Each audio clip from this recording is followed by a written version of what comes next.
Ulwimi lithi usaziwayo ongusomashishini okwakhona nakuSithando Nes'thembu utata Musa Mseleku akasekho. Molweni ndanamkela kuMamgobhozi TV. Phambi kuba ningene kule video kwisiqendu sesibini kule season sikuyo sikaThando Nes'thembu, utata Musa Mseleku uchazile uba unika onyana bakhe imoto umpumelelo kunye nolwandle kube efuna ukubanika ngoku esaphila ngoba xa engekho akazukwazi ukubanika.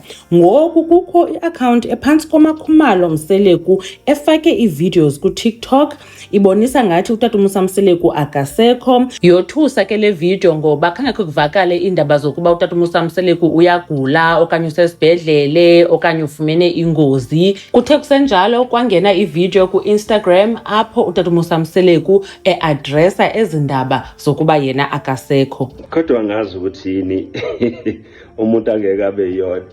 Hey, kunini ningihlupha nithi hey nangu social media uthi hey Mseleku usukhahlela ibhakede ngifile.